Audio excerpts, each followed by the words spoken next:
How you doing, fans? Welcome back to another episode of In the Sand podcast. We are excited to have you back once again, supporting some great content that we're producing. As always, please like, please subscribe, and please share to our YouTube page. We're excited today to have Coach McCray on. Again, Coach is an amazing guy, and Coach wears a lot of different hats. And he's going to be our second athletic director on the show. And so we had Coach Howe from St. Joe, but also too, Coach. When I say wears different hats, Coach, he's on football staff as well. And I'm not going to tell you too much about him. I'll let him kind of talk about it. Coach also is involved with the track program. I'll let him talk a little bit more about that. And then obviously just wearing the hat as athletic director. So Coach does an amazing job. And one thing I've learned about Coach is just he's very punctual. He's very detailed what he has and what he has going on. And then he's very, very a supporter of what's going on. It doesn't matter if it's his sport or it's his season. He's very wise, has a lot of knowledge about different sports, and you have to be that way being an athletic director. And I think that's a great characteristic to have, because you have to be a lover of all sports, but also too, what tells you a lot about athletic directors are they're definitely a lover of people, because again, to be able to manage different personalities, to be able to support kids and what they do on and off the field, or on and off the court, or in the gym, or on the track field, on the golf course, or wherever their sport happens to take place. It's very important to have great leadership. So I'm excited to have Coach on. Coach, welcome to the podcast. Thank you for having me, Brother Sanders. I'm excited to talk about South Pike athletics and get our program out there, and about talking about myself and just answering and dialoguing and conversing about the many hats as I wear, as you already talked about. Yes, sir. South Pike is a very, very rich in athletics, academics, and activities. Again, I'm a little bit more familiar on the athletic side. Of course, on the basketball side, have a rich tradition, and it's a great rival in that little area, because it's a lot of schools in that area. I'm talking more on the basketball side. We're going to talk more about all the other sports as well. But when you have Macomb, and then you got South Pike, and then of course you got Brookhaven down the road, you have all those teams right there who are doing high levels of basketball. And I know I'm missing some other schools in a particular area, because there's a lot of other schools. I know Tylertown kind of fits right in there some form or fashion. So there's a lot of other schools. So to be able to see that area, it's an amazing thing. Now, Coach, South Pike, again, is a very interesting place. Of course, South Pike is home to you as well. So I know we're going to get into that a little bit more. But before we get into your journey and learn more about South Pike, the community, talk to us a little bit about just growing up in this area. Talk about the school, talk about your administration, talk about some of your staff members. And the reason I say that, because Coach, as we do this podcast, I look at the views and the analytics, and I know a lot of individuals come on and they support the coach that's on. The community, they take a lot of pride and say, hey, our coach is going to be on the podcast, and now they want to support. And so I always try to take that beginning time to kind of recognize those people, because they spend their time, or they on the exercise bike, or they walking a mile, and it's good to be able to hear them voice, hear someone they recognize on the podcast, but also talk about the pride that they have. So Coach, it talks a little bit, again, like I say, about the community, talk about your school, talk about your athletics, your coaching program. And again, it's a lot to talk about, but however you decide to do it, Coach, do your thing, man. Yes, sir. Well, my name is Luther McCray. I'm 36. I'm from Magnolia, Mississippi. So I'm from the place where I currently work at. Went to school there, played football, ran track. I was also the salutatorian of my school. My parents, my family, I come from a education background. I was watching your podcast with Coach Foster, that's recently going to Merrill from Brandon. And a lot of the things that she was talking about, I can relate to. My grandfather, he was a longtime principal here at one of the schools, Eva Garden, for 44 years. My grandmother worked 30 plus years in the system. My father, he was a football coach and a math teacher in this system for a long time until he went on to other places. My mother, my aunt. So I have a very, very deep background and roots in the South Pike School District. Um, I just want to recognize my administration, my superintendent, Dr. Angela Lowry, and thank her for the opportunity of letting me become the athletic director here. And I'll always be appreciative of her for getting me into that lane of administration. As you said, that we have a very rich athletic history here at South Pike. We're really known for football and basketball. We have multiple state championships in those sports. Football, we have two. I think girls basketball, we have two, and in boys basketball, we have two. We also are very strong in powerlifting, where our coach Tyrone Vonado, I believe right now he is tied with Perry Lyles, who is very well known throughout the state for powerlifting for the most state championships with 10, 8 with boys and 2 with girls. And we currently just won 2 state championships in this year's powerlifting. So we really believe in sports in our community. Just the we're not in the city like some of these other schools and other coaches you'll talk to. We are pretty rural community. We close to Macomb, which is a small city here in Mississippi, but for the most part, we have a rural background. Very family oriented community. Everybody knows everybody. Everybody watches everybody. And sports is just one of those things that we all come together and really get behind our kids and really try to push them to that next level through sports. We are looking now to continue to build on to what we're doing. And we've had a pretty strong athletic year.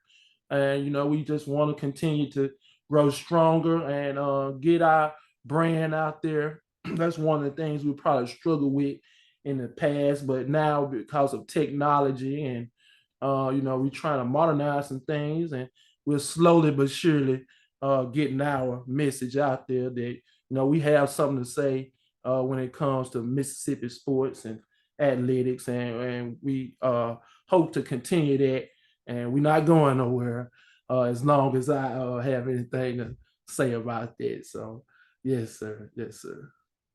Coach, I like that, Coach, from what you said, and that was very, very big. When you mentioned just your roots that you have, and you're right, Coach Foster talked about just having family members who have done it and are doing it in the educational field, and you don't realize how just seeing it every day can make a big, big difference into your path and what you have. And Coach, it's so many different things that I want to talk about. I'm gonna try to stay on script, but you just said a lot of different things, from the state championship, the rich culture, setting trends, the small school environment, knowing everybody. That is just so much there. And I'll try to talk about a little of it so I just won't forget it. We want to get away from it. I'm big on branding while we're here. And I know we haven't even gotten into introducing who you are and how you got here, but you brought some very good points up. Coach, branding is very important. And then you can attest to it. Growing up, you didn't really see much. Our high school coaches or our schools, they did the branding that was necessary, but the branding that we see now in this generation, it's on a different level. And you have to stay in that lane, that fast lane where everybody is, because if not, you're going to get left behind. And as coaches, some of us, and some of us a little bit more tech savvy than the others, but coaches really have to promote on social media. You got to do all type of different things to get your kids involved. So Coach, talk to us about why you feel branding is important, and then talk to us about some of the things that you do to brand, obviously your program. Obviously you are on the boys side. You coach girls track or just boys track? Just I'm on paper, I'm the boys coach, but I help out a lot Have with on girls. both. So Yes, sir.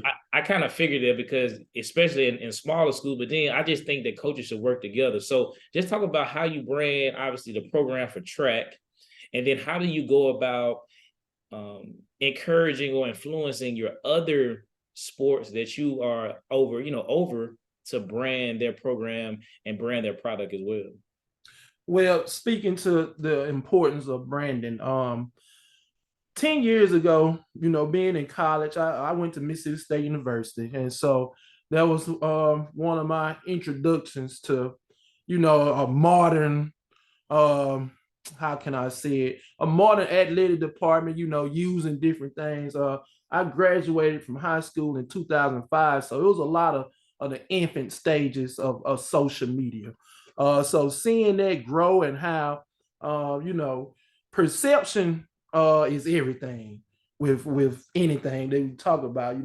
What may really be the truth. If people perceive something else, then you can almost, you can say you can finesse people. You don't want to do that, but you could with the right branding. We see it all the time. But promoting your athletes is very important. The days of colleges just coming to your school, just willy nilly.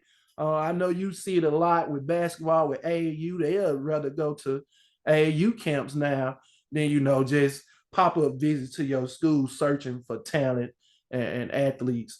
So that is a way that you can really get your kids out there with Twitter. Twitter is a real big one. Facebook not as much, but Facebook as well. Instagram. Kids now they either can uh, talk to coaches themselves. They can put themselves out there, and you just have to tell them how to do it. We have different functions where we show them a Twitter page, that a positive Twitter page and a negative Twitter page, and how that kind of stuff can get you in trouble if you don't do it correctly. So branding is very important. The way I do a lot of branding for my school is through Twitter and through our Facebook page. But I learned Photoshop many years ago. When I was in college, I used to make flyers for my fraternity. And so I learned Photoshop through that. But now we have Canva, and Canva allows me to really do that type of stuff really, really fast. And I can get it out there. It's on your phone. If I have some templates built up, it's nothing to just change the score. I'm sitting at the game and I can put that type of stuff out there.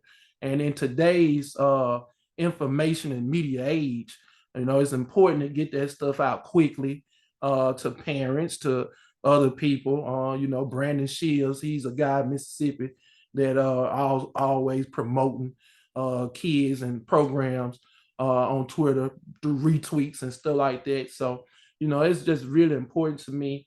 My goal is to have our athletic department and that all sports really, but at least our main sports on the national stage. We just saw where Yazoo County won state. It was either city or county. I can't remember which one. It was city, I do believe. They won state. They actually beat us in the Final Four. So they went on to DC. I would have loved for our kids to be able to represent us in different states and on a national level. And that's also a way that you can get your kids out there nationally to be nationally recruited. So branding is just as important as other things that we have to deal with as athletic directors and coaches. So we really try to do a good job of doing that. Coach, you dropping a lot of facts, man, and I'm taking more notes, man. Like I'm in class, man, because you saying some good stuff, man. Like and it's right on time from what you saying. And I'm gonna just take from my notes. I think especially, and you could talk more to this about on the football side and definitely on the track side and all the other sports, but basketball, the branding has changed. You're right. Those days of college coaches coming sitting in your gym, those days are almost non-existent anymore because of technology, because of Huddle, because of Twitter, because of Now you look at these athletes, a lot of these kids got their own photographer. They got a guy that's recording for them. They got guys chopping the music for them, making edits for them. And then also too, these major events that happen in the summer, which I call playing on the circuit basketball, usually sponsored by some shoe, shoe company, I guess, quote unquote, if you want to say that, Nike, Under Armour, Reebok, Adidas. And when you look at those games and you look on Twitter and you look on any social media platform, you see the wall line full of college coaches. So that has changed, and that makes us, like you said, you have to brand yourself as a person. I love when you said you're teaching your kids how to create their own Twitter page. And coach, I've been trying to have this conversation with my kids for the last two schools that I've been at. Of course, I'm at Richland now. I tell our kids, they say, Coach, I want to play college and I want to do this. And my brother, now we were just talking about this today, that sometimes kids don't take accountability for what they can do to help themselves maybe play on the next level. And one thing I tell my kids, it's kind of hard for you to tell me you want to play and you don't have an active social media account. Yeah, you got your TikTok and you got your Snapchat and you got your Twitter, but what account do you have that is promoting yourself? You're being in control of your story, your narrative, to say, hey, these colleges should be looking at me because of this. And to my surprise, a lot of my kids, they don't even have that. They got everything else but that. But I tell them, I said, if you pay attention and look at all the top rated players across the country, even in our state, they got a Twitter page. And some kids, or either their parents or their mentors or their trainers, got so smart, they run that page for them. So that's important that you're teaching your kids that. But Coach, you talked about Canva. That's one thing that I'm looking for different ways. And I just learned how to use Canva this year. I am pronouncing it right. Is it Canva? Is that how I pronounce? Yeah, yes, sir, it's Canva. Yeah, I learned how to do that this year because it's so much easier. And when you tweet something or repost something, it looks better when you got those graphics. So that's a major, major thing. And national recruitment, you are right. Yazoo City, I'm going to have Coach Carlisle on hopefully in a couple of weeks. We were going to do the interview earlier, but he threw a good idea that he said, Coach, let me go play in this national tournament. Let's see how it works out. But I think that'll be some great content to share on the episode. And I said, I think that's good. So I know it didn't go as planned how they wanted it to, and we'll talk to him more with detail. But for him to play on the national level in Washington, D.C. is a big, big thing. So excited about that, Coach. All right, Coach, let's get in to know about Coach McCray. Of course, Coach, you and I graduated from high school at the same time, so that's a good connection that we have. So, Coach, talk to us a little bit. And I know you did. I know you talked about it when you talked about South Pike community, but we want to focus just kind of getting to know you more as we get into asking some more questions about what you do and how you make it look so well. Talk us about your journey, Coach. How did you get to where you are now? Because again, Coach, at your age, being 36 years old, being an athletic director, an African-American male, that's a major accomplishment. And you don't see that in many places at that age. So, Coach, give us some inspiration, man. Just tell us about your journey. All right. I had a very interesting journey, even though, I grew up in that educational environment. Everybody was in education. I actually did not start out that way. When I went to school, I actually majored in CPE, computer engineering and electrical engineering. And I got down that journey and I realized that I really didn't want to do that. I wanted to be a math teacher like my father and a football coach like my father. He was very inspirational to me. I grew up around the sport. I grew up around him in the classroom. But for some reason, we have to, sometimes we fight destiny. We fight the things that we supposed to really be doing. And so I fought it for years, and it fought me back into the point where I actually was going to be dismissed from Mississippi State University. And, I prayed real hard about it, and I talked to some people, and I was able to remain in. But I took a very scenic route to graduate, and it took me 7 years to graduate. So imagine being a salutatorian, in high school, and everybody, oh, you so smart and you so this, to you really at the bottom when you get told, well, we finna put you out of school because of grades. So that really humbled me, and made me realize that, hey, you're not the best person, you're not this and you're not that. You have to study, you have to struggle, you have to grind and do the things that the average person do. Is not going to be given to you. So I ended up getting a degree in mathematics, and I didn't have a job coming out. I really kind of fought again being a teacher, but I didn't have anything to do. So I went home. And my father, he was working in a school called Kentwood in Louisiana, and he wanted me to go help him set up his classroom for Monday. This was a Friday. So I was there, and the principal walked in and asked me, did I have a job? And I said, no. He said, do you have a degree? I said, yes, I do, in mathematics. He said, let me see if I can find you a job. And so Sunday night, I got a phone call from a lady named Ashley Walker at A-Meet, West Side. I don't know if you're familiar, or anyone's familiar with A-Meet, Louisiana. Very athletically rich town in Louisiana. That's where Devontae Smith, the Eagles receiver, that's where he is from. And he actually was in 8th grade when I started working at that school. So I got a job there on the spot, and I started teaching mathematics down there. A year in, I've started volunteering for football. And so that's one thing that I would tell anybody.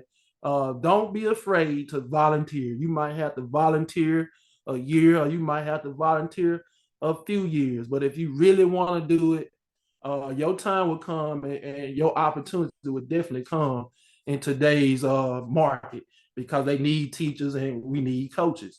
So I actually, volunteered that year, and we went 1-7 with a team that ended up having 4 future SEC players on it, and like 7 D1 collegiate players on it. And so I laugh about that all the time. Me and my the coach that was with me, because he just went on himself to be a successful offensive coordinator, has won multiple state championships in football. So we joke about that. We didn't know what we were doing, but you couldn't tell us that we didn't know what we were doing at that time. So, I enjoyed my time there, and I really had no intentions on coming back to Mississippi. The money was better, just being honest about it. And I was making my own place down there. And the devil came coming again. And I ended up getting in a situation that I ended up resigning. And just out the blue, my father, again, he was at the school actually participating in a workshop. And I walked in his workshop crying, just crying my little soul out, because I didn't know what to do. I'd never been in a position like that where I was forced to resign. So I resigned. It was like at 12 o'clock noon. At 3 o'clock that day, I was at Pike in the business office, and I asked to meet with the superintendent. Do you have anything available right now? And they had a teacher's assistant job paying $9.70 an hour. So it was a big fall from what I was making to $9.70 an hour. I tell anybody, you don't know what struggle is until you get put on hourly wage as a teacher's assistant going into Christmas, and then 45 days after Christmas. Man, it was a real struggle for me that year. But I didn't let any of that deter me.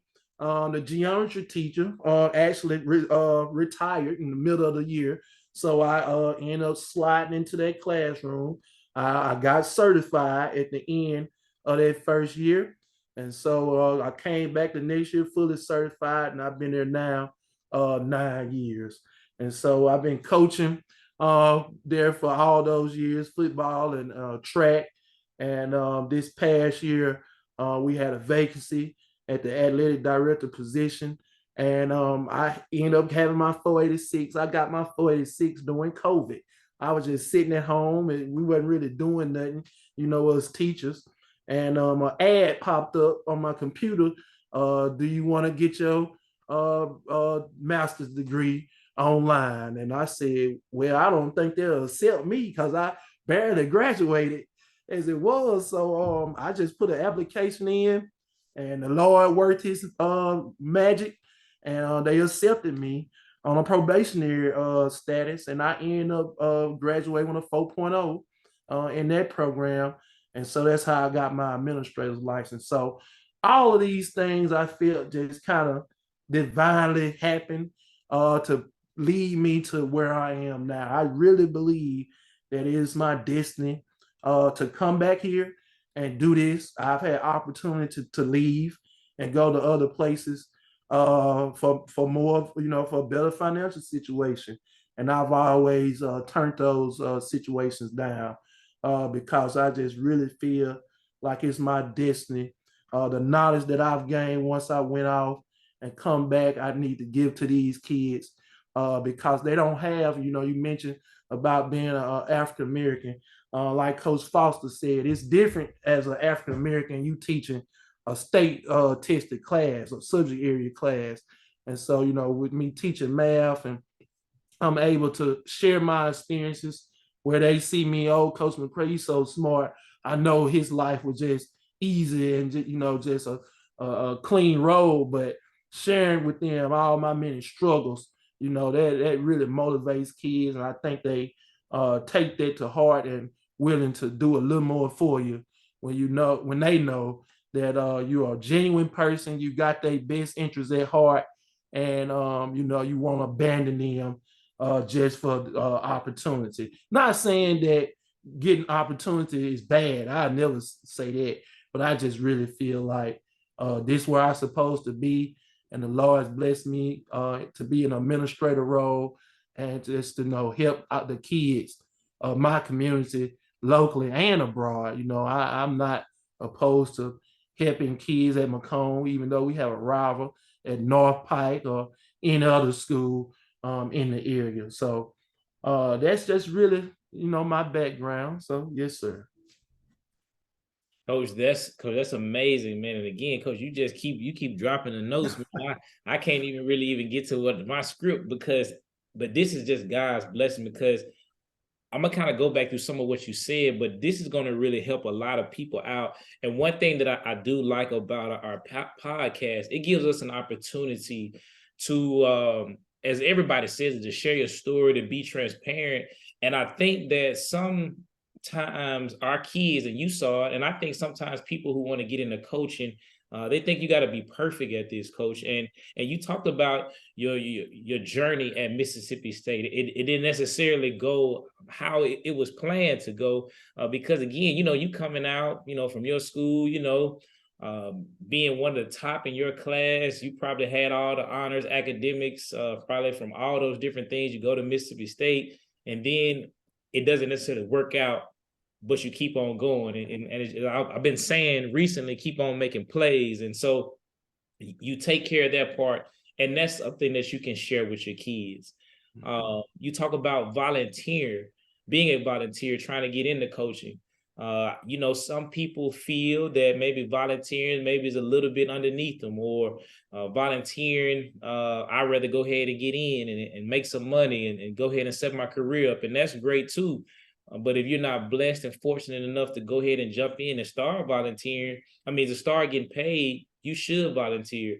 That's what I did. Obviously, I went to Murrah High School. When I got the job, I asked my assistant principal at the time, Marvin Jackson. I said, "Hey, I'm glad," because he did a lot to get me on at Murrah.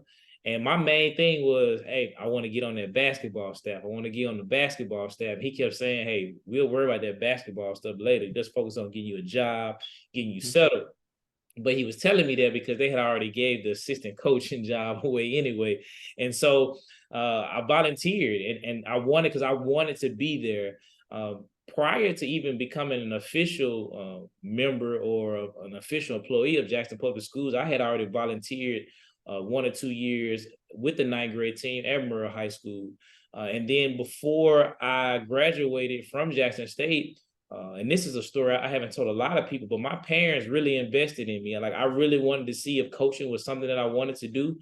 So I told my parents about it. At that time, they bought me some jerseys. They bought me about 12, 13 jerseys. And so I started a local city league team with the Jackson Parks and Recreation. And coach, we didn't win a game, and probably went 0-11, 0-12, but that was some of the best times that I had. And I really knew I wanted to be a coach, and I wasn't doing anything. My X's and O's were bad. My game planning was not the best. I did some good things, but then I realized that, hey, I can do this. And it's funny, on one of those teams, my brother, I had opportunity to coach Justin Sanders, and even Coach Foster's brother was on that team. And so we often talk about that. So it's very good that you volunteered. And then, Coach, you said something else too about the team that you had, I guess, going on. You didn't have I think you said y'all went 1-7, and some of those guys became superstars. And I wrote this down because I think it's a good quote. You never know who's under that helmet, or who's behind that bat, or who's putting that jersey on. So invest in all kids, because you don't know what a kid may end up becoming. And so I think that was important for you as well. And then, Coach, when you talking about, you was in another state making a lot of money.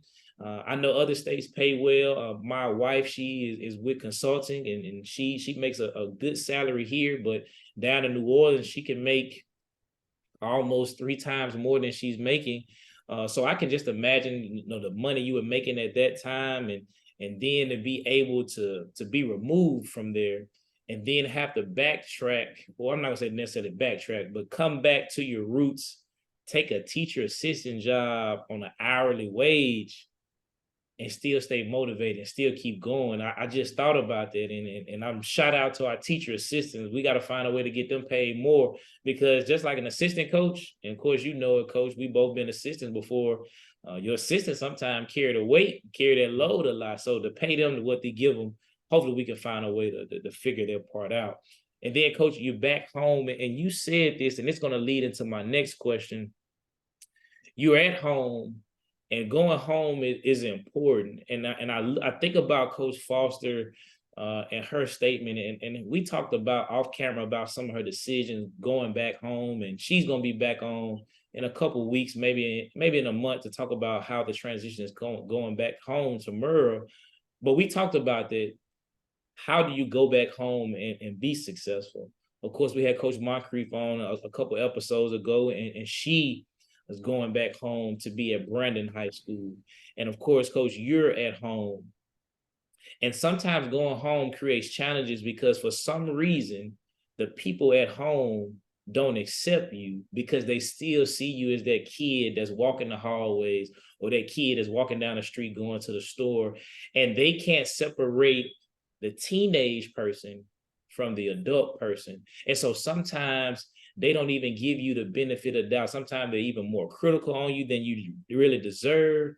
And people don't realize, I'm not saying this 100% of the time, but a lot of times when you can get a coach or teacher or principal or superintendent to come back and lay roots and build something at the school that they went or grew up in, or gave something to them, a lot of times that's a good hire, because they're going to give themselves, because it's important to them. I went back home. Obviously, I talked about that. My first career job, I wanted to go back to Murrah. It didn't go the way I planned for it to go, Coach, and it really wasn't a good thing. It started off great. It really did. Classroom was great, but when it came to the basketball side of it, and they had to make a decision, do we go with this kid that we've seen in the 9th grade grow up through this system, played on the team, or do we go with somebody else? And so I know it had to be tough on them, and I know it was tough on me, but for me not to get that job, it almost really made me, I hate to say this, and those who close to me know this, it almost made me really hate my high school, because I felt like I'm a hometown kid, and I believe in it. I grind in it. I volunteered a number of years before I did this. I gave so much more than I probably was receiving. But again, when you're a teaching coach, you don't do it for that. But for me not to get the job, I really hated my high school, and it really hurt me a lot. But as along that way, I had a lot of good mentors, and of course, Jesus is important in my life, and the people who were beneficial in my life gave me some very good spiritual things, and I got closer to God, and I got closer in my word. And then I say this all the time, Jesus wasn't even accepted back in his home place, his hometown. And for the same reason, like they couldn't, like I'm thinking in my mind, you can't see who Jesus is, and you hating on them. So, and I thought about it, I said, well, if they didn't accept Jesus, man, who am I to feel offended? But as time has grown, coach, those feelings have washed away because I understand the business side of it. And so I'm not sure, Coach Foster asked me this, and I'm not sure if I would look back, going back home to Jackson Public Schools or going back to Murrah High School. My mom says, never say never. But again, the option is always a little bit more open now. If you'd have asked me that maybe 6 years ago.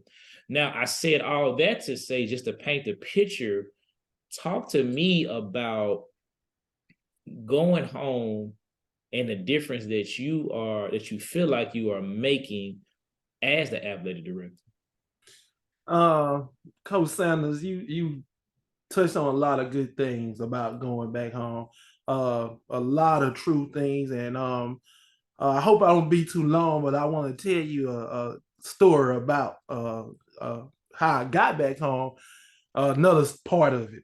When I first came back out of college, as I said, I went to Louisiana.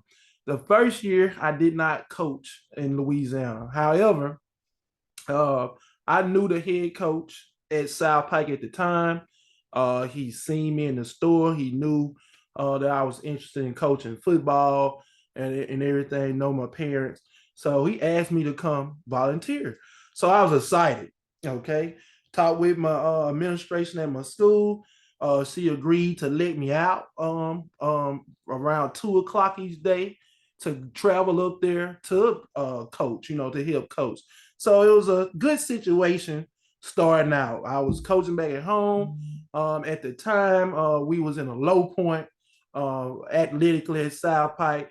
So, I had been some time since I had actually been around. So only knowledge I had was the knowledge of how it was when I left. And so when I got there, of course, it totally was not how when I left. It's just much different, from the top bottom.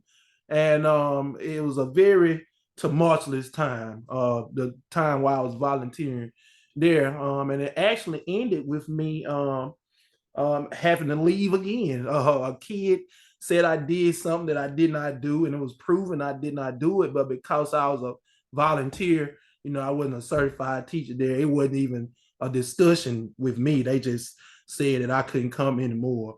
And so that really hurt me, knowing that I didn't do anything. But as always, I put my head down and I keep going. Well, I had come back for a football game. They was playing somebody, I can't remember who it was. I went to the ticket booth to purchase a ticket.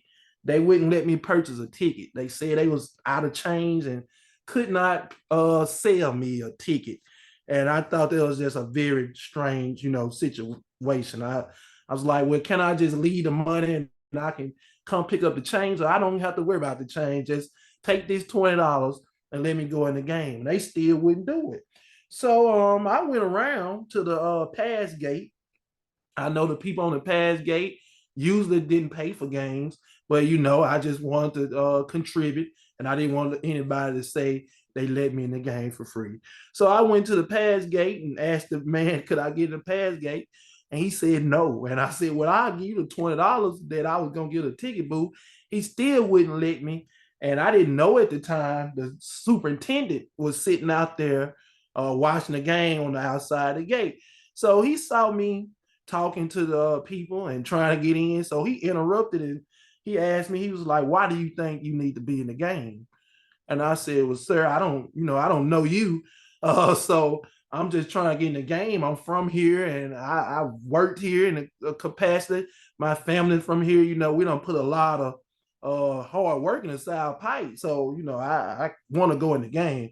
And he was like, if I'm the superintendent and I'm sitting outside the gate, what make you think that you should get in? And so at that moment, I realized they weren't gonna let me in the game. You know, the stuff that had happened with the player and everything. And Coach Sanders, I went off. I mean, I just went completely off.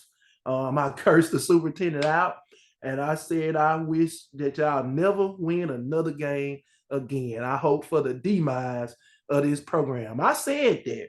And I didn't go back to South Pike for probably 2 years. I didn't support them in any capacity. And I just said that there's no way I'll go back to South Pike. And lo and behold, 2 years later, that same man that I cussed out, I had to go ask him for a job, and he gave me a job without any question. So, you know, with that being said, it can be difficult going back to your hometown. You hit the nail on the head when you said people just know you from when you was 15 years old, walking the hallway. I played football, but at that time I wasn't starting. I didn't start to my senior year, and people didn't associate me, I guess, with the most popular people and all that kind of stuff like that. So when you come home and I wasn't a star football player or a star athlete in that capacity, people, well, he don't know what he doing. Who is he? And this and that. And to the point where the players would openly challenge the things that I said. And, you know, we end up having some words one time going to a JV game. And after I kind of stood my ground and just kind of let them know that the things that you saying, the things that you doing is not going to deter me. It's not going to push me away. I'm not going to run away. You're going to learn to deal with me. I'm going to coach your children. This is where I'm going to be at. And you're going to accept it, or you're just going to be mad. And over years, it was just progress and, you know, just building a rapport with the community and with the players.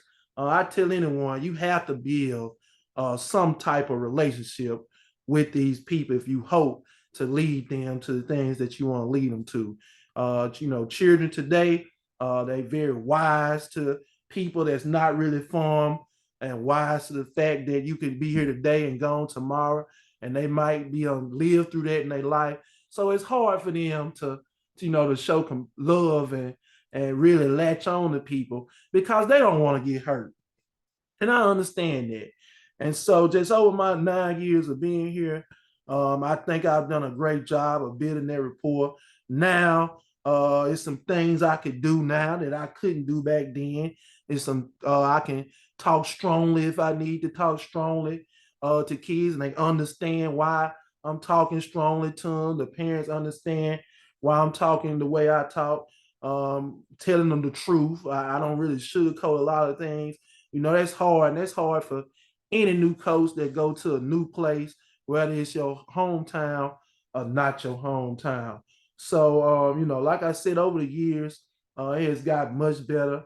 And I love my kids and I love my community. And I think the people know that I love them all as well. So right now it's pretty good, I must say. But it does have its challenges. And I encourage anybody that's thinking about that to weigh those challenges because sometimes it's not worth it.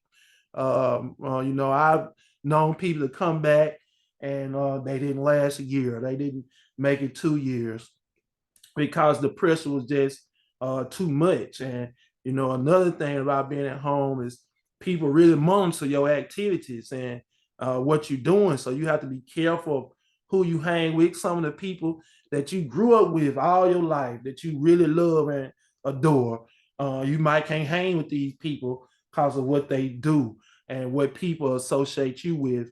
And, you know, sometimes they don't understand, well, why you don't hang out no more? Why you don't do this? Are you being uppity? No, it's not being uppity. It's just, you know, the code of ethics is real.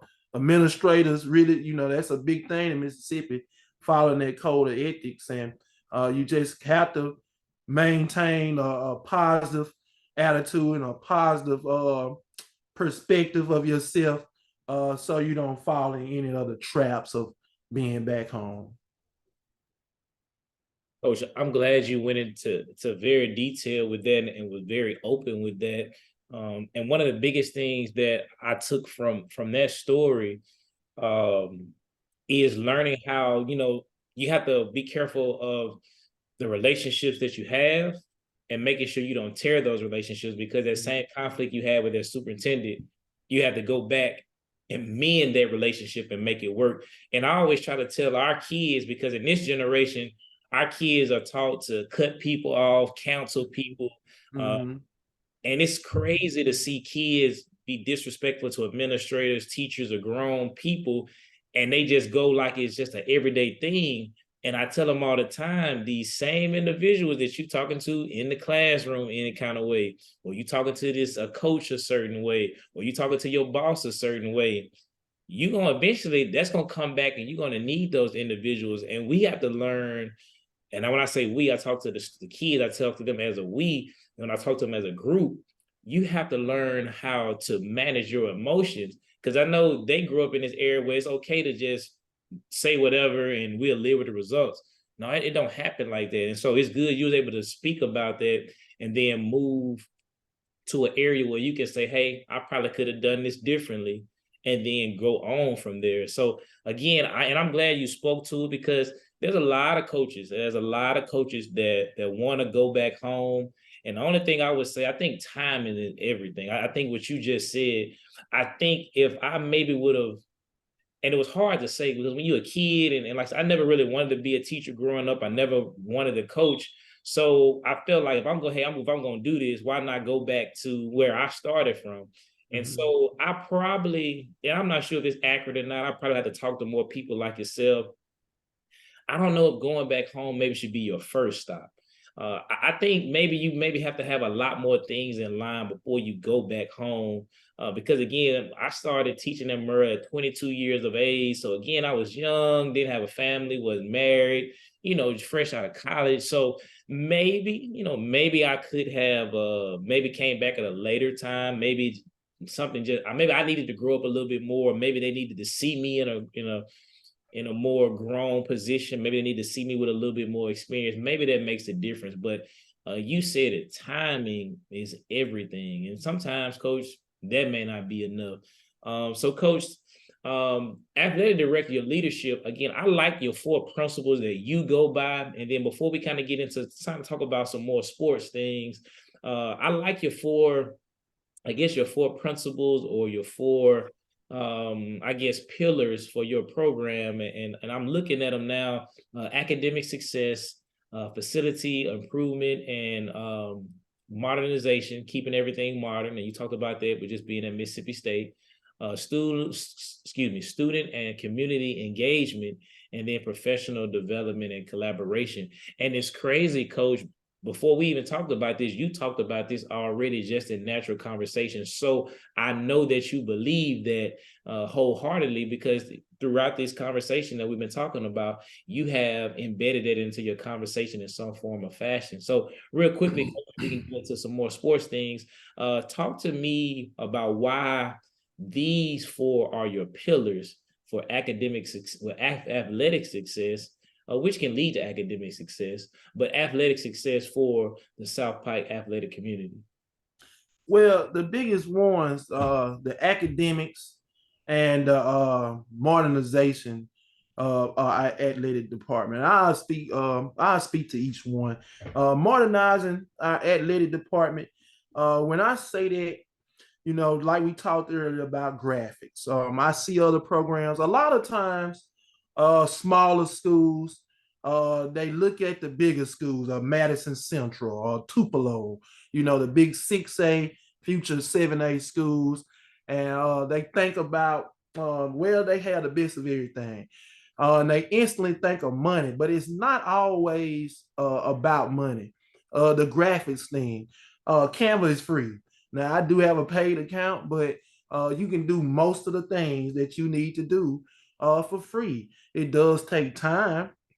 You might have to be the one to do it. I'm not fortunate enough to have a media director or a secretary and all these things. I have to do everything it is for our athletic department. So I really had to learn how to organize and budget my time. This is a 7-day-a-week job. And to get all the things, to do all the things that I want done, I have to work a little, pretty much each day. So modernizing the athletic department is a big thing, for facilities. We got a turf management person in to come help us with our athletic fields, because we had some damage to our fields. None of us are turf management people. Instead of us, hurting the field worse or just trying stuff to get the field, well, let's invest this money into getting us somebody that we know that's gonna, have our fields looking nice like those bigger schools, and just getting the community to believe in that, hey, we can have some of these things too. It might take us longer to get them. In the end, we might can't have everything, but we can look at the process. We can start researching. We might can't get the Cadillac, but we can get us a fully loaded Camry, that's gonna last us a long time, and everything, and look pretty nice at the same time. So, it's different being in a rural school. You have all those challenges. So, but that's one of the things that we really looking at. Academics, that kind of lead into, every kid is not gonna go on to be a D1 athlete or a collegiate level athlete. Most of your kids not. I think it's a graphic that goes around about football. About 99% of the people that play football would never make it to the NFL. I think it's less than 1% overall. So what do you do with the other 99.9%? Do we just cast them to the side? Do we not help them in other ways? So what we try to do at South Pike is we give them different avenues that they can research and go down. We introduce them, of course, to military. We have a pretty good ROTC program. We bring people in and speak to them about that. We take them to different job sites and bring people in and talk to them about resume building and long-term goal planning and financial planning. You'll be surprised how many kids that never been inside a bank, just been inside one. Everything is so automated now. When we was young, I think we was at the very end of FLE where they had to write a check on a test. A lot of the kids, a lot of people, they don't remember FLE exam. That's some of the stuff I think we should get back to, practical living and how to survive in this world. And we want our kids to leave, and whatever avenue they choose, they become productive citizens of society. However they can contribute, to society in a positive way. We see all the time the destruction and just nonsense around us. So us as coaches and teachers, we are really like first line soldiers in that fight to try to get our young men and women to change their mindset, understand it's something more to life than the stuff they hear and see on TV, and that if you don't make it in athletics, that you can't make it at all. Well, that's not true at all. You can make a great living without a lot of formal college. You can go through the job market, getting a trade and those types of things like that. So we just like to introduce all that to them, and so that's where academics fall into place.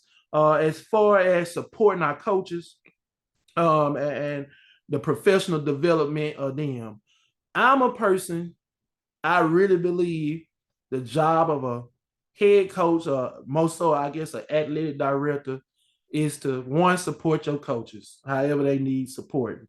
Whether if it's just being there, I take up tickets at a lot of the games. I don't have a CDL, but I'm getting one, so I'll be driving for them and these things like that. Having them going to clinics, not just our Mac clinic, but other clinics, learning your craft, learning the X and O's, deep into the X and O's. I'm a big X and O guy. Of course, all the other stuff really matter, but I just really, as the nerd in me, really, really appreciates X's and O's. I talk X's and O's all day. And that's something that, as a coach, you really need to be strong on your X and O's. You need to be strong on your motivation.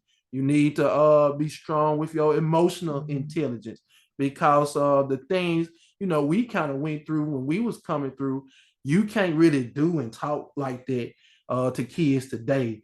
And I would say that was one of the things I had to learn. They would tell us anything, cuss us out and all that. But you can't do this to these kids. They'll shut down on you and never come back. So, you have to learn some of this soft, they call it soft parenting, but soft coaching, and learn how to motivate without tearing them down. And so that's something we promote with our coaches. Assistant coaches, do you want to be a head coach? I know the answer is yes for most assistant coaches. Head coaches, are you teaching your assistant coaches how to be head coaches? If you fall out today and can never coach again, somebody is going to have to lead this program. We would love to motivate our coaches and teach our coaches to where we can hire within our system, and people that know the culture and the expectations and the standards that we have as South Pike coaches. If we teach them that assistant coaches, it's kind of like when you coaching Coach Tadlock hinted about how he cares just as much as for JV as he does varsity. It's the same thing with coaches, ninth grade coaches, junior high coaches. You need to have those coaches involved in high school planning, and that's kind of a non-negotiable. Negotiable for me is that junior high coaches need to be also involved in the high school program, because at the end of the day, those junior high coaches sending these kids to high school programs. If they teaching things that you don't teach, well, that means you have to start over when those kids get to high school, the varsity level sports. Where when South Pike was at their absolute best, the stuff we learned in seventh grade, the plays, the expectations, the standards of being a South Pike football player, that didn't change when we got to ninth grade. You didn't have to learn new stuff. You just fine-tune things once you got to there. And it led to a lot of success for all our athletic programs. So that's what we're trying to get back to, merging those programs to do building coaches, to be head coaches, to be athletic directors, and all those things. Because I'm only one person. I'm not going to always be there. People have to fill in the role that I serve, so that's one of the big things. And the fourth one, I forgot that fourth one right offhand. You said it. Motivating coaches, academics, the community, working with the community. That's a big thing with me, because like I said, when I first came back, the challenges of being back. So I asked myself, well, how can we, wipe the slate clean, so to speak, or change their perception of me? They haven't talked to me in 10, 15 years, or some of them might not have talked to me ever. So let me go talk to these people. Let me show them that I'm not the guy you think, or whatever. I'm not that arrogant, smart guy that I was. I'm a humble person, and I'm here for your kids and to motivate your kids and give your kids success. As much, lead them to as much success that I can. And so having different community engagement events, meeting coaches, parent nights. We actually, for football next year, we're gonna meet with parents once a week. We're gonna tell them exactly what we're doing. Transparency is a big thing to me, and the more transparent that you are, people might not agree with what you're doing, but it'll never be a question about what you're doing. And do you have input on this? I cherish other people's input, because it's stuff you can see in the stands that I might can't see. You might have a objective view of things that we not, don't see as coaches. We focus on this here, and you might be looking at that. Coach, why y'all got different color cleats on? Why y'all not uniform? We didn't think of that. So for next year, we gonna make sure we all uniform. That little stuff like that, the details really matter. And I know you as a coach understand that if you call 1-4 low and one of them up at the top of the key when they're not supposed to be at the top of the key, where the integrity of that play is all messed up. So every little thing, all the way down to socks, shoes, all that type of stuff like that. We trying to come together and unify, um, having parents involved. We've had great turnout so far with parents being involved in our booster organizations, way more than what we had before. We want to see that keep improving because, again, people don't know. You again, and I hate to keep saying Madison Central. That's just a school that everybody knows. Madison Central, oh, they got this and that, but they school didn't buy that. They school also couldn't afford to buy that, but they parents got together. They all paid $100. 10 parents, I got $1,000. 100 parents, I got $10,000. Now we able to buy all this stuff, and other people looking in, their perception is the school just bought all this stuff, but in reality, the parents, brought that stuff. The booster bought those things. So we kind of stress to them, you want your kids to look a certain way, you want to look like certain programs, then you have to pay the cost.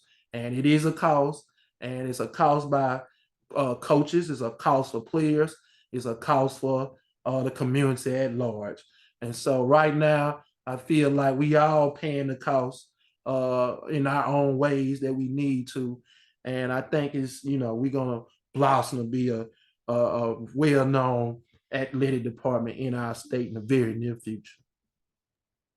Coach, I like what you're saying, and I don't blame you on that. I talked with Coach Brown from Madison Central, girls basketball coach. Everybody knows the Big Blue; they do an amazing job, and there are other athletic booster clubs that do an amazing job. And I'm just familiar. I don't know the ins and outs of it at all, but you hear. And in the end, they brand well on Twitter. You can see some of the things that they're doing, and a lot of it is parent involvement. Coach, just to piggyback on some of those things, professional development, I think that's so major. You have to constantly keep developing, finding different things with that. I had to laugh when you said, when we grew up, our coaches just said whatever to us. And Coach, like you said, man, if we even whispered some of those things that our coaches said to us back in the day, man, we wouldn't have a job. I really like, and I can tell your passion, Coach, and anybody listening to the podcast, they can tell your passion for South Pike athletics is major. But I really like a lot of that, and I like how you want your coaches to coach. And I think the alignment has to be the same. And that's one thing that I wanted for my city of Jackson and Jackson Public Schools. And to me, especially now, when Jackson is in a crucial point right now when it talks about keeping their kids and keeping their athletics. And I talked about this on a couple episodes ago. That was a challenge because, I went to Chastain. I didn't start off in JPS. I went to private school first, but I went to Chastain in the 7th and 8th grade. But I was a Warrior, red and white. Then went to Murrah High School. Now I'm a Mustang, and I'm blue and gray, blue and silver.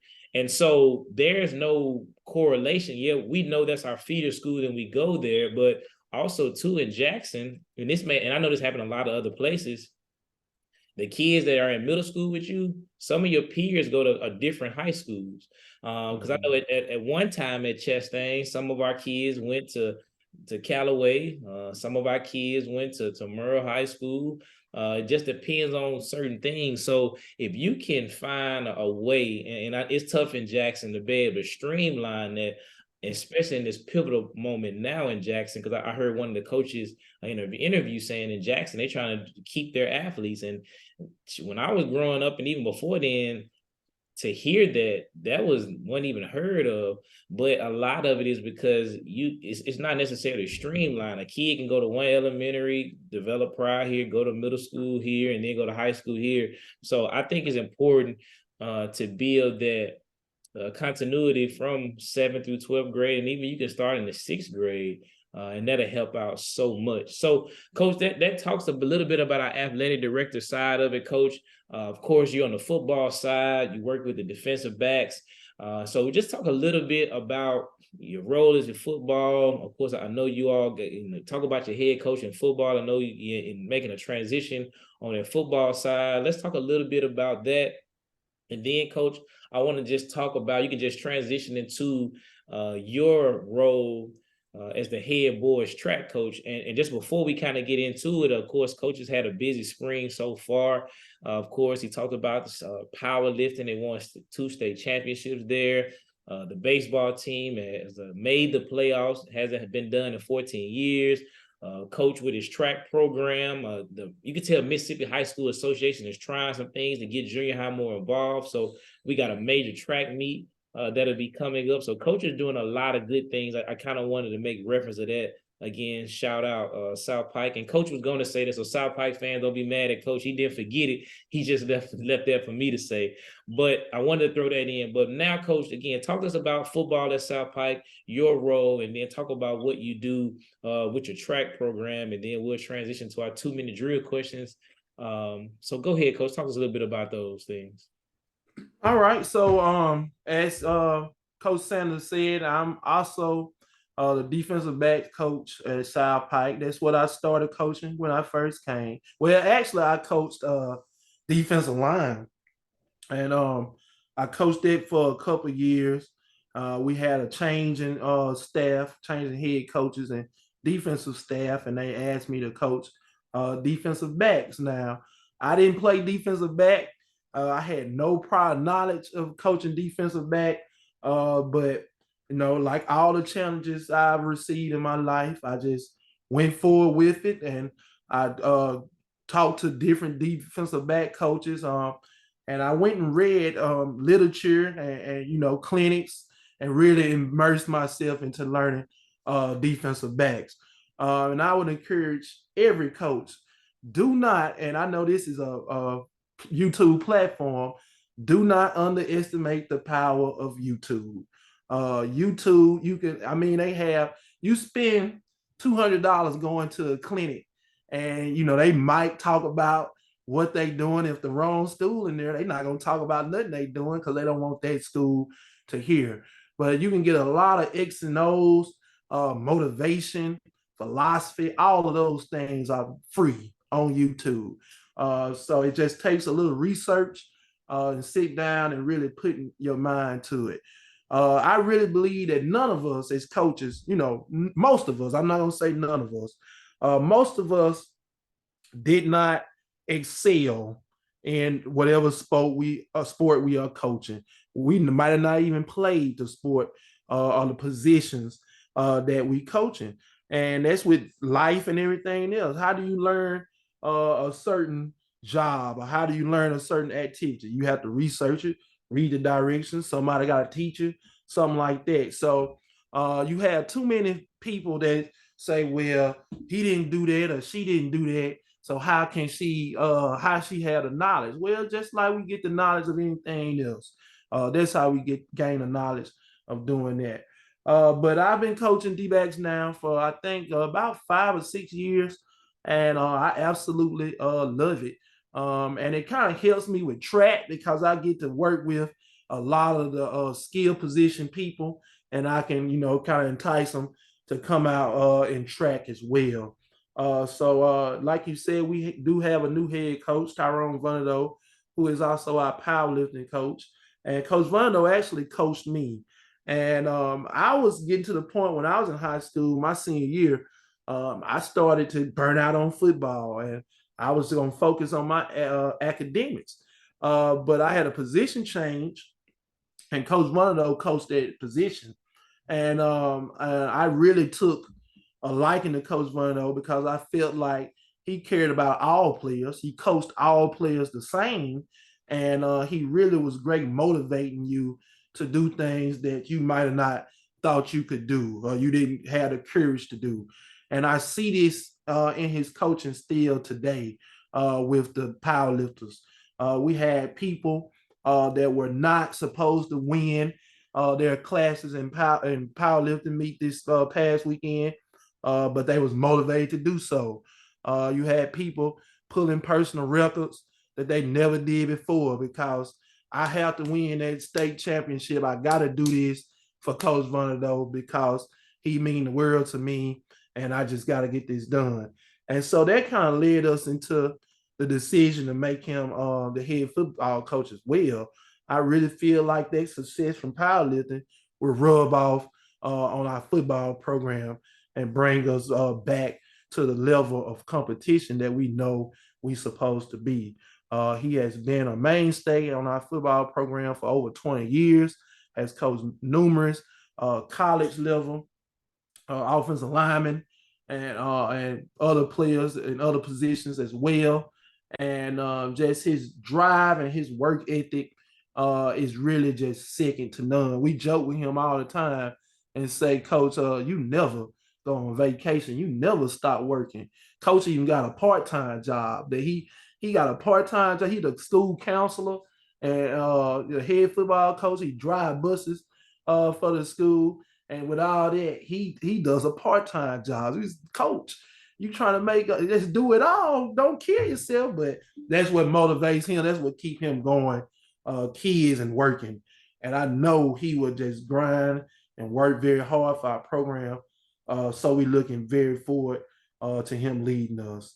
Going into track, I've been coaching track now for my entirety of being here. I am the head boys track coach. I've been at SOS for 9 years now. And so we've had success in track. Last year we finished fifth overall in Class 4A in the state, which is very good considering we don't have a track facility. So that's a challenge within itself. Each day we have to load up on a bus and go to the local JUCO and use their facility. And they kind of limited in all the things that you need for a track. So we just do what we can. And we have kids that's motivated and they really love track. And so they perform pretty well in there. Right now, this year, we're getting ready for district next week. And so I have several athletes that's looking to make the state championship again. In particular, John Harrell. He's a junior triple jumper. When I got him, he was jumping 34 feet. Now he PR'd last week and he's up to 43.5. So we hoping to get him in the 44s by time state, which is about a month out. And he has a real chance of competing for gold in triple jump this year. I have several other athletes that's competing in different events, such as DeMonte Martin in 300 hurdles. He is also a state returner for me, and among some other athletes. Kyron Stewart is one 10th grader that's doing well for us, and his times are improving each and every week. Just the track team overall, I have no seniors on the team and only one junior on the team. So the bulk of my team will be back next year. We had some injuries. So I had the reigning for a 100-meter dash champion. His name is Devin Johnson. He was looking to, defend his title this year, and but he got hurt. He actually tore every ligament in his knee, and so he's recovering well. And he actually got cleared to straight line run yesterday, but we're not gonna bring him in. We don't want to risk it and take him too fast, so we just gonna let him sit out for the year with that. And I had some other people get injured, and you had some people leave that I was depending on, but we're not gonna let that slow us down. Like I said, we very young, so I'm looking next year and the year after that, we really should be competing for a state championship, an overall state championship, combined with the junior high class that we have. And we have an exceptional junior high class coming up. Several of them will be joining our high school team at the end of the week. Like you said, we had a junior high state meet where we'll be participating in multiple events, a lot of events actually. And looking at the list of schools that's participating, I do believe we are the smallest school that's participating. Surely, I think we are the only. We're dropping the class 3A next year, but we'll be the only school that's in that level. Most of the schools are 6A, future 7A schools, 5A schools like Hattiesburg and uh, Clinton, which is a very strong track program. Brookhaven, uh, those are Tylertown. That's a strong one that we compete with, and competing against those teams, those programs, only make us better. And we're gonna continue to compete with those programs, even though we're dropping in class. We're not gonna let that deter us. And that's something that we focus on in scheduling. We want to play tougher teams in the non-district. We're not really interested in padding stats or padding wins and losses because at the end of the day, that the non-district, as you know, as a basketball coach, really does not matter in the overall grand scheme, except for preparing your kids for district. I know you had Coach Tadlock on. We're in the district with them in basketball, with Lanier, with Macomb, and even North Pike, Wingfield. That's a very strong basketball district. And between Raymond and Lanier, before this year, they had won like the last 7 or 8 state titles. So with the non-district and with the district, we are very much prepared, to make a strong run. And I want to shout out my basketball team. They made the Final Four this year with our first year coach, Jacob Reed. So it's very, it's good that we had a lot of success with a lot of first year coaches. And if you would have saw us in June, I didn't get the job officially to July 1st. And we had to hire pretty much 75-80% of our coaching staff at that time. And, that's very difficult with people signing contracts and being locked in with those contracts. And we were lucky enough to find some successful coaches at that time. So we appreciate them and everything they do. And, like I said, we just gonna keep going. I know I kind of got off track. I'm sorry. But Good, coach. You fine, man. yes, sir. So Coach McGee, I know on the sheet you asked about cross country. Jeremy McGee, he's our cross country coach, and he's also my assistant coach, and he helps a lot with track. With me being the athletic director, there's a lot of times I have to drive my car to practice and get 30 minutes or an hour worth of practice in. And I have to leave because we have a baseball game or a softball game I need to attend and be back for. So it's very imperative when you are an athletic director that's not just an athletic director. And in our state, most of our athletic directors do coach. But I still teach 2 blocks of classes. I still have multiple coaching positions that I maintain. And so it's a lot. And so I couldn't do it without coaches that, wish to volunteer their time and don't mind helping, because once the bell rang, everybody wants to go home. But us as coaches, we have to burn a little midnight oil, as they say, to make sure all our programs are supported and getting the things that they need to get. So I do appreciate all our coaches, head coaches and assistant coaches, and our teachers that volunteer. A lot of people forget about the teachers that you need to have a successful athletic program. You only have so many coaches. So if you have multiple events going on, you're going to have to convince teachers to support your program. And it's good when teachers do that, because now the athletes see that you're not just, I'm a classroom teacher and I'm just badgering you about, academics. I really support you outside of academics and doing the things that you love. And, sometimes we don't think that the kids really care about that, but trust and believe me, they care very much about our presence and our support in all of their activities, not just on the academic side. So I appreciate all the teachers and coaches that do that, not only at my school, but everywhere, because you serve a very important role in the development of young people. Yeah, coach, you really do, man. And you said a lot in there about teacher support, administrative support, because that all that all works hand in hand to make everybody be successful.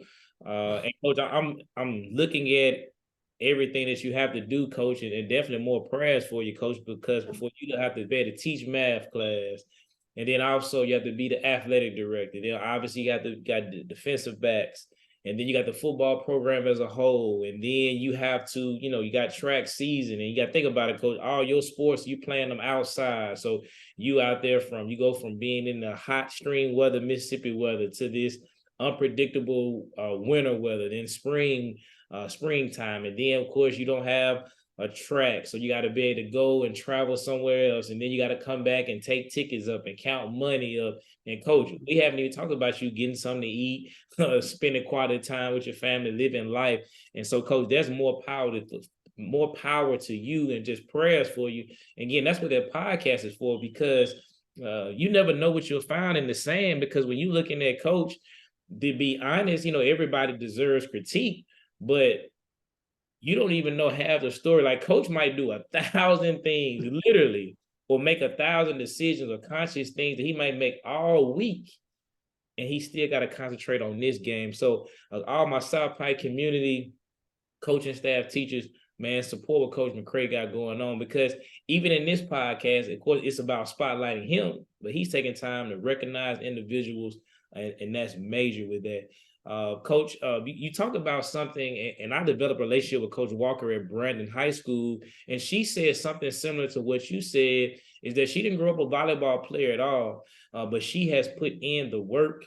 She has developed a program. She has studied. She put guys first. And coach, again, she's putting herself in a position to be able to talk about one of the greats on the volleyball side, with 4 state championships already, working for a 5th one. I remember my assistant principal at my previous school, Clay Jones. He was our track coach at Pisgah, won a state championship in 2A, came close to winning another one to go back to back. And he didn't have a lot of experience on the track side of it, but he put the work in, he learned, he studied. And so that makes a difference. Now, what you said is always, of course, it's an advantage if you played it, because you can kind of speak that language, but it doesn't say I can't be this individual. Like my cousin, who I had on the second episode, Coach Terrence Sanders, he didn't necessarily play basketball on the college level, but he was able to do some good things as an athletic director on the college side, and then also transitioning to on the high school side. So, Coach, very good things. I did see Coach Reed. I know Coach Reed, he was at Colin, obviously, a couple of years back. They had a coaching change. He had to go to Clinton and then came back to South Pike. And I know there had to be an adjustment for him. There had to be an adjustment from going to college, but being on the college on the sideline and coming to high school. But Coach, he did an amazing job to be able to come in the first year. And obviously, we know he came behind a legend with Coach Harold, if I'm not mistaken. So we know that what he has done in that community. Obviously, again, his son did, pretty good at Tylertown, and so we know what he walked into, and he just kept that tradition going. And I know Coach Reed got big aspirations. So, Coach, hopefully you can keep him down there a long, long time, and bring you all a championship. And Coach, y'all had a tough district, and trust me, I feel your pain. Richland, we're moving into that district. We're taking your spot. I don't know, North Pike is moving out of there, so we going in there with the Raymonds, Lanier, Macomb, Wingfield. So it's a gauntlet, man, and I know you know that. Coach, before we wrap up, man, it's been a great interview, man. You have definitely added more value to this episode than I had originally planned, because I had some basic things, but you really maneuvered the program to where it really needed to go, because everything that you have spoken since we started, Coach, it's been really factual, and coaches need to hear that. All right, Coach. Typically when we talk with our basketball coaches, we call these our fast break questions. But of course, I know you on the football side. I know you know some about basketball. I heard you say the 1-4 how set that you called, so that was pretty cool. So I'm calling this like our last 2-minute drill. I know it's football, trying to throw that in, throw some good lingo. I know in track got that last leg, as they say. So these are our questions. Just kind of throw out with you real quick. This has become a growing, popular section of the interview for our fans. So, Coach, my first one is who do you think is the greatest track runner, male or female of all time? Well, obviously, Usain Bolt. Yep. It's not really, a debate about that. I mean, just great to see him transition from 400 to 200 to 100. And it's really, at his size, you don't really see that at somebody that's that big. So, of course, him now. I grew up with Michael Johnson and Maurice Green. Those was always American sprinters that really shine during our uh, youth and childhood. I really like Shelly Fraser Price on the women's side. Love her, absolutely love her. I can't think of the American that when we was young, Marion Jones. Marion Jones, yes, sir. I grew up on her. And locally, Trail Chemist, we always was infatuated by his speed to just see him. I remember when he ran the 9.8 at the North State track meet when he was in high school. That was just, unreal. It didn't count because they said it was wind aided, but just to be able to run a 9 anything in high school, that just was crazy. And I don't see that ever being surpassed in our state. Maybe one day. Bianca Knight as well, coming out of Ridgeland. They made a whole rule for her because she was so good. The Bianca Knight rule, where they limit you to only 4 events because she would win a track meet by herself every time. So they had to make a rule to stop that. So shout out to Bianca. Yeah, Coach, I didn't even know that again. And that's why I like doing this podcast because I learned so much. And I'm kind of like you. I like all sports because you can always find some way to tie that in. But I didn't know anything about the Bianca Knight rule. And man, yeah, she was amazing for Ridgeland. And of course, I know she came back a couple maybe springs or summer ago and did some kind of clinics down in this area. I'm not sure if she's still doing that, but that's a good thing to be able to do that. And then I'll even throw this in my previous school, Tori Bowie. She was pretty good for that area to come out of Sand Hill, Mississippi, small school. And it's funny you said that, Coach. And I thought it was just at that school at Richland, we don't have a track.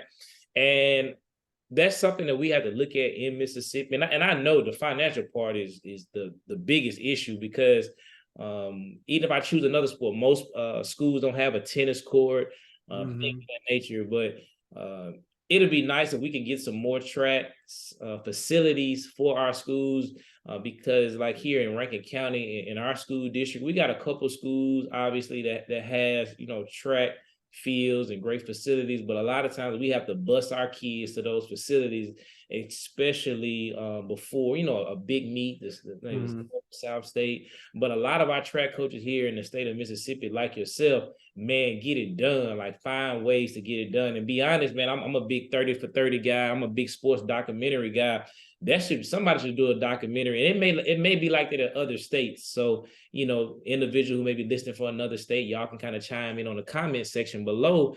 But Mississippi should do a documentary about how track coaches are getting it done without a track. A lot of track teams are running in parking lots. They got spray paint cans, spraying it. They run in the football fields using the gym.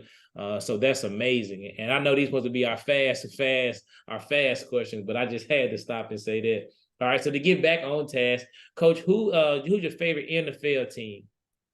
My team is the Patriots. I know everybody how you like the Patriots being down here. And it's very interesting how I became a Patriots fan. I have to tell this story because people might believe you not because we're not that good anymore. But when we was in our heyday, just nobody would believe you automatic bandwagon. But when I was young, for Christmas one year, I got a Nintendo 64 when they first came out. And one of the first games I got was Quarterback Club 96. And that was right after the Packers had won the Super Bowl and Brett Favre was on the cover. And on that game, Greg Favre and the Packers was just an unbeatable team. The only team I could beat them with was the Patriots. And they had Drew Bledsoe and they had Ty Law playing cornerback, and he would pick the ball off every time you throw on Ty Law's side. That was the only team. So I was like, I'm going to be a Patriots fan. And so from there, obviously Drew Bledsoe, he got hurt and Tom Brady came in, and the rest is history. But it was never bandwagon for me. I had a legit reason how I became a Patriots fan. So I really love them, and we're going to be back on top one day. Hey, I'm the same way. I'm a Pelicans fan, and to be honest, man, and people say I'm just saying it for my team, but if you look at the Pelicans and you look at all the players we have lost, and everybody says, well, everybody loses players. That is true. But the players that we have lost are still playing now, and they are making major moves with their team. We could easily be a championship team when you think about Anthony Davis, you think about Chris Paul, you think about Julius Randle, you think about it's just so many guys that are making Drew Holiday. If all of those guys stay, and we will be like dominant. And even with that, coach, we're still doing good. And we right there in present. I think now we're the 8th seed, right there to get into the playoffs, and we're doing it without Zion. So people hating on my team, and I'm telling them now, man, join the bandwagon while you can, because the Pelicans are their team to be. Listen, I really like them. I'm not a big NBA guy. I keep up with it loosely, but I really like them. Brandon Ingram, he's doing fantastic. And when y'all got CJ McCollum, I said that's kind of underrated duo. And they really playing now. We gotta get Zion healthy. He played here and then he healthy. He kind of like AD a little bit. But if they can get him healthy and keep that nucleus intact, they really have a chance. But the West is just so loaded, man. It's absolutely loaded with good teams, and so you're gonna have a team that's really good that's not gonna make playoffs just because of how heavy the West is. But yes, sir, I do understand. Yeah. Mm-hmm.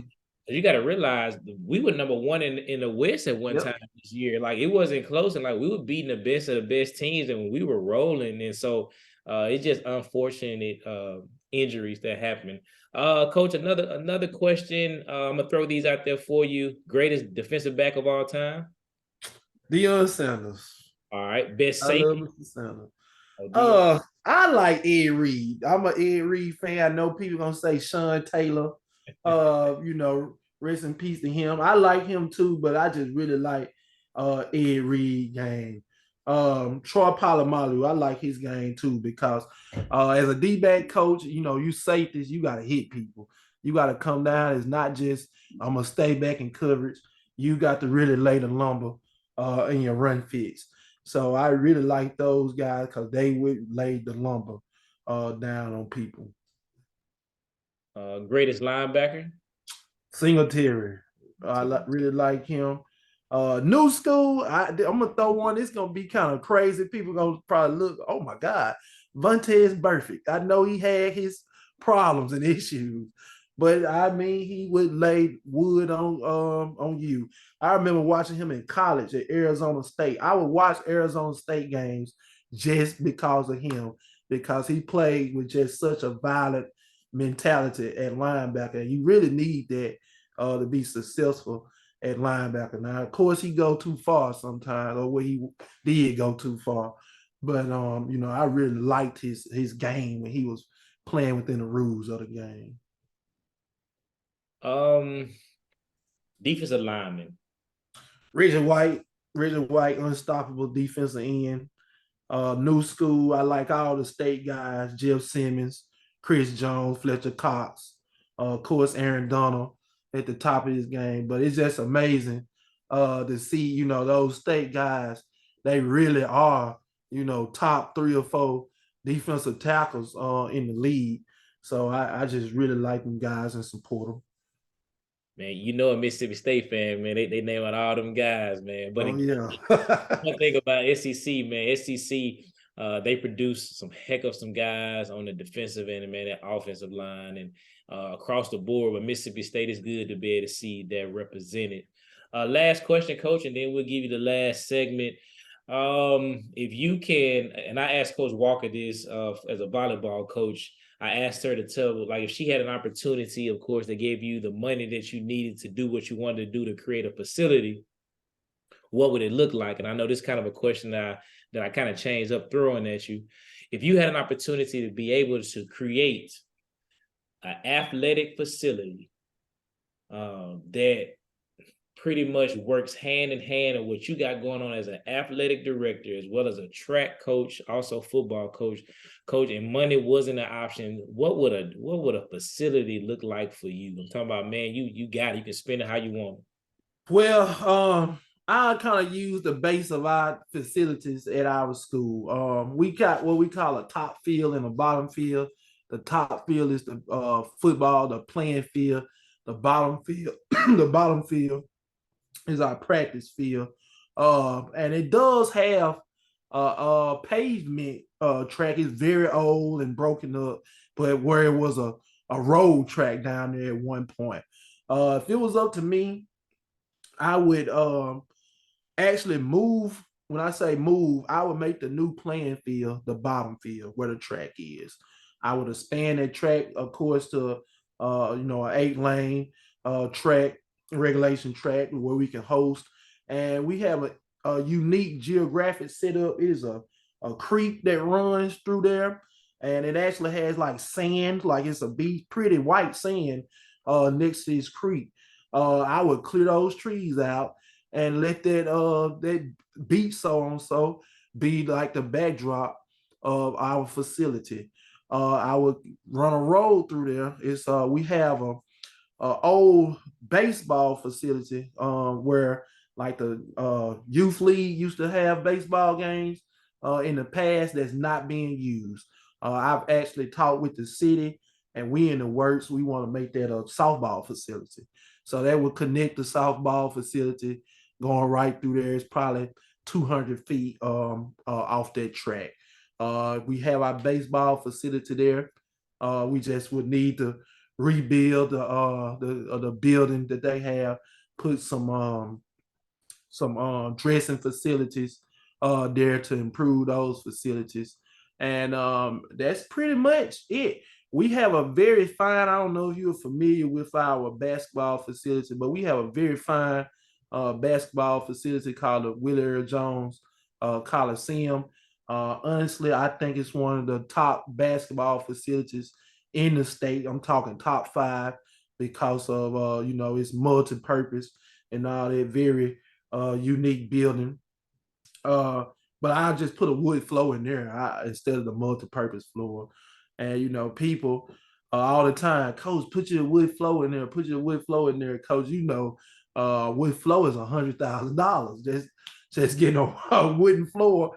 And a lot of people. That's probably been the biggest thing about becoming the athletic director.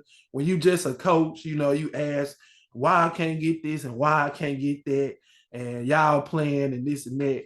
And now that I'm behind the scenes on that end, now I see, oh well, the reason why you can't get that cost. I mean the price. Just we trying to retrofit our one of our 5-man sleds for football. And the dummy, just one dummy, will cost $400. The shipping and handling for the dummy is like $425. So it would cost more to ship it than the dummy actually costs. That's one. So you paying upwards to $1,000 just for a dummy. Now you imagine a small school where the socioeconomic is not the strongest, and you go in, I need $10,000 for a new sled. Well, do you have that to spend? Is it wise to spend that on that one piece of equipment where you could take that money and split it up in different ways? I know one thing, and being an athletic director, you have to look at the business aspect of things. What programs produce the most revenue? Some of the programs are only cost programs. You only lose money by having these programs. And so you have to make the decision. Is this a program we want to continue? how would it affect the community of the student athletes if we discontinue this program, adding programs. It's several programs I really want to add. I didn't this year because I was unsure about the economics that drive those programs. So it's a very interesting job. I really appreciate having it, and it's really teaching me a lot of things that I had no idea. It's just like, as a student, when you're a student and you look at teachers and classroom, all you see is they giving us work and I don't understand the purpose of this and this and that. But now, as a teacher, you see it's a reason why I have to do that.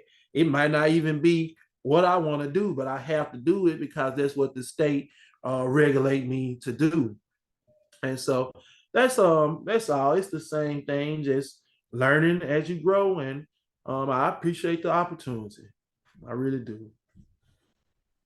Well, Coach, man, as I stated throughout this podcast, great information. And as we wrap up, Coach, the closing segment, and the floor is yours.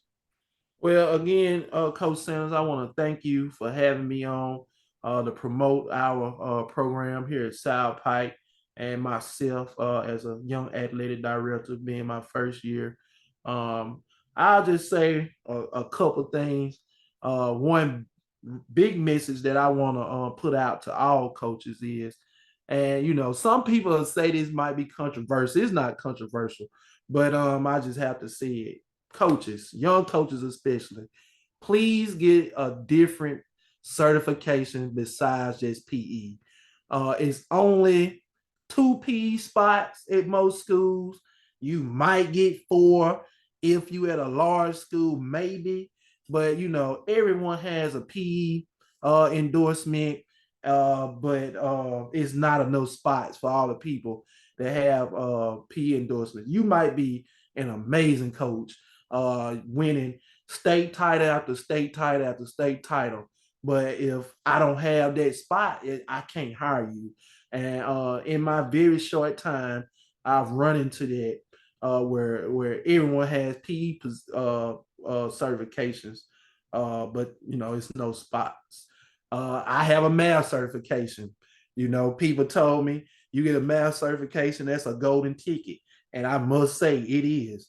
A lot of people shy away from math. It takes a special person just to, do math anyway, let alone teach math to today's children. But if you could suck it up in some kind of way, get a certification in mathematics, I'm telling you, you will have a job for the rest of your life. I need 2 math teachers right now. I will almost hire you on the spot just because you have a math certification. Help me get out of the classroom because I'm having to teach. I'm having to teach this class because we don't have anybody else to teach it. English, even social studies. Social studies is not so abundant like it used to be back when we was in school.